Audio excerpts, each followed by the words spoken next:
What is up, YouTube? It is your girl GC the Trader, and we are back with another video, you guys. Hope everybody is having an amazing day. It is Wednesday, November 26, 2025, and it is the day before Thanksgiving. So I will not be putting the video out tomorrow. So happy Thanksgiving early to all those. I hope you get to spend time with your family and eat some good food and make some great memories, you guys. So as you can see from today's title, we did take a L today, you guys, but it's okay. We're not tripping. An L is just a lesson so that you can make money the next time around. We just got more data today, you guys. So that's what we're going to be going over in today's video, a breakdown on that. I did trade London session today. I did not trade New York. I had a client early, so I couldn't look at the charts again past 9 o'clock. So we did trade London session. So yeah, we're gonna go over that, and also just a little on my psychology and how I took this L, and what I wrote in my journal as far as my takebacks from today's trade. So I'm not gonna take up y'all time today. So let's get down to this break. Let's get to this breakdown. Okay, you guys, we are on our NQ chart. Let me turn off New York real quick, just so y'all can see London session. We are on the 30-minute. I marked up my zones. If I'm not mistaken, I think I used the 4 hour today. Yes, I used the 4 hour. It was in confluence with my hour and with my 30-minute, which is normally where I watch from. So I came into the markets probably at like 3:15 my time, so that was just like 4:15. London had just opened up. Let me span this out for you guys. Hold on. All right, there we go. So when I came in, I looked on my hour chart. I noticed price had broke through this key level here, and also there was a 30-minute demand zone at another key level. So I had that marked up just in case price wanted to, when it came back to retest this area left from, if it wanted to tap into that 30-minute, and that would have been a confluence for me to take that trade. Um, Let me see. Let me get a better look at that. Um, this trade right here, this was a test trade on a minor breaker structure. I only took this on my paper account. I didn't take this live, and I just wanted to see, how price will react. Let me drop down so y'all can see it better. So yeah, I just wanted to see what price would do. Well, how a trade will react, me getting in on a minor breaker structure, because I don't like getting in on minor breaker structure because in the past it didn't work out, but lately minor breaker structure has been working out in NQ. So I tried it out in this forward test, and as you can see, you guys, we were stopped out. It did not work out on that minor breaker structure. um Price gave me another demand zone, and I kind of figured this demand zone probably wouldn't play out because price was still making this lower low and lower high, so it was still within that correction from that hour break that I showed y'all previously. So I kind of already knew this trade probably wouldn't work out, but I took it just to see, probability of it actually working out. And then after price stopped me out, it created a lower high, a higher low, I mean. And then in the process of it creating that lower high, it created me another 5-minute demand area. So I was like, okay, it created me another lower high, a higher low. This was also a minor breaker structure. And I know y'all thinking, why would she enter on a minor breaker structure when this trade didn't work out? Well, I didn't enter on a minor breaker structure.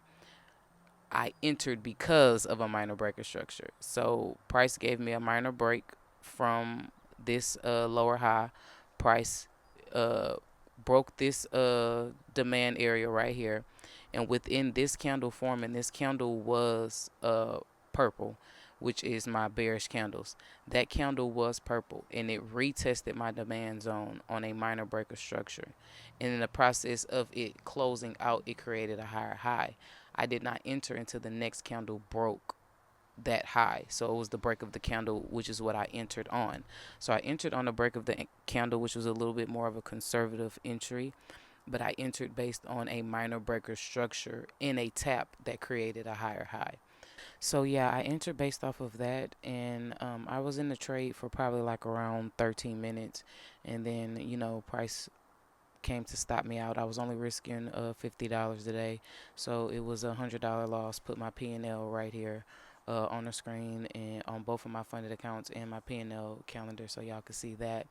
But yeah, we did take an L today. Price came and stopped me out just to push in that little upward push that I wanted. Um, I entered too early. I should have waited for a proper pullback, which is what you're supposed to do for supply and demand.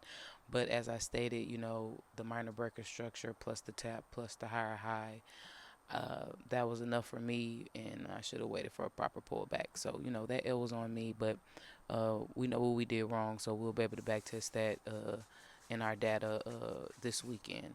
But yeah, price gave a great push, and I put up a trade idea as if I would have entered because I'm only taking one trade, so I did not enter after that L. But I marked up a long position based off I would have waited for the proper pullback and then the tap. What would have happened?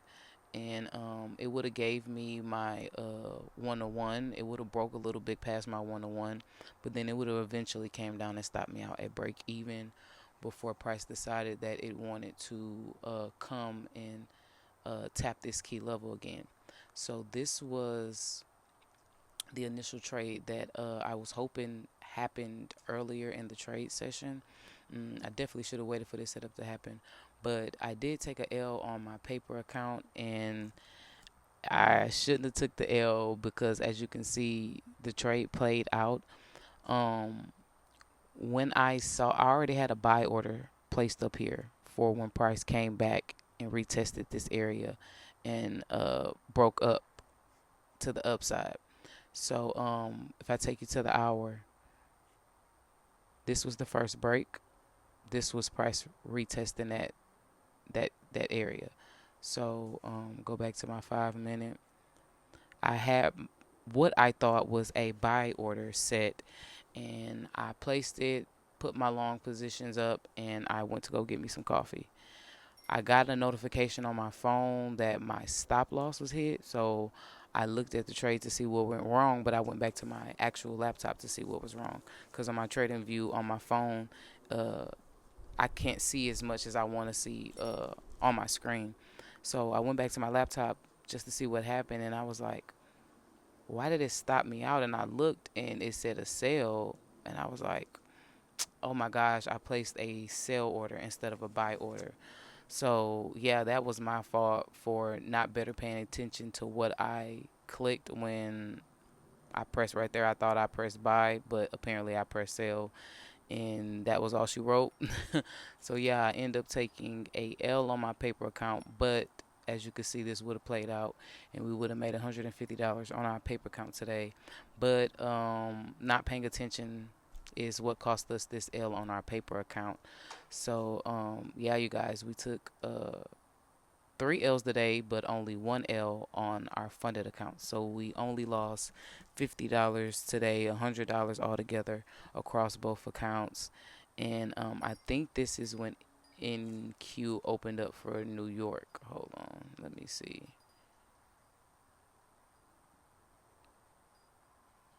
Yes, so yeah, it did. Let's see what NQ did. Could we've made some money in NQ? Let's see. Okay. Well, in that push that we did for that continuation of ICC, um, I definitely see